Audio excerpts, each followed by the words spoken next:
Hello friends, welcome back to my YouTube channel. ಎಲ್ಲರೂ ಹೇಗಿದ್ದೀರಾ? I hope ಎಲ್ಲರೂ ಚೆನ್ನಾಗಿದ್ದೀರಾ ಅಂತ ಅಂದ್ಕೊಂಡಿದ್ದೀನಿ. ಸೊ ನಾವು ಇವತ್ತು ಮಲೆಮಹದೇಶ್ವರ ಬೆಟ್ಟಕ್ಕೆ ಬಂದಿದ್ವಿ. ಸೊ ಏನಪ್ಪ ಕಾರಣ ಅಂತ ಹೇಳಿದ್ರೆ ಶಿವರಾತ್ರಿ ಪ್ರಯುಕ್ತ. ಹಾಗೆ ವಿಜಯ್ ಅವರು ತಮಗೆ ಹುಷಾರಿಲ್ಲ ಅನ್ನೋ ಕಾರಣಕ್ಕೆ ಮುಡಿ ತೆಗಿಸ್ತೀನಿ ಅಂತೇಳಿ ಹರಕೆ ಮಾಡ್ಕೊಂಡಿದ್ವಿ. ಸೊ ಕರ್ಕೊಂಡು ಬಂದಿದ್ದೀವಿ.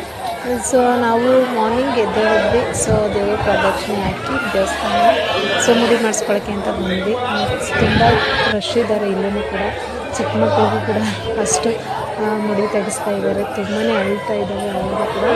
ಸೊ ಇವ್ರದ್ದು ಆಗಲಿ ಅಂತೇಳಿ ವೆಯ್ಟ್ ಮಾಡ್ತಾಯಿದ್ದೆ. ಸೊ ಫೈನಲಿ ಇವ್ರದ್ದು ಕೂಡ ಆಯಿತು. ಸೊ ಆದಮೇಲೆ ದೇವಸ್ಥಾನಕ್ಕೆ ಅಂತೇಳಿ ಮತ್ತೆ ಹೋದ್ವಿ. ಮತ್ತು ಸ್ನಾನ ಮಾಡಿಕೊಂಡು ಪೂಜೆ ಮಾಡಿಸ್ಕೊಳ್ಬೇಕಲ್ಲ ಅಂತೇಳಿ ಹೋದ್ವಿ. ಸೊ ತುಂಬಾ ರಶ್ ಇತ್ತು. ಸೊ ಅಲ್ಲಿ ಸಾಲಲ್ಲೂ ಕೂಡ ಮೊಬೈಲ್ ತೊಗೊಂಡು ವೀಡಿಯೋ ಮಾಡ್ಕೊಳಕ್ಕಾಗಲ್ಲ. ಸೊ ಹೊರಗಡೆ ಬಂದು ವೀಡಿಯೋ ಮಾಡ್ಕೊಳ್ಳೋಣ ಅಂತೇಳಿ ಮಾಡ್ಕೊತಾ ಇದ್ದೀವಿ. ಸೊ ನಾನು ವಿಭೂತಿಯಲ್ಲಿ ಹಾಕ್ಸ್ಕೊಂಡೆ. ವಿಜಯ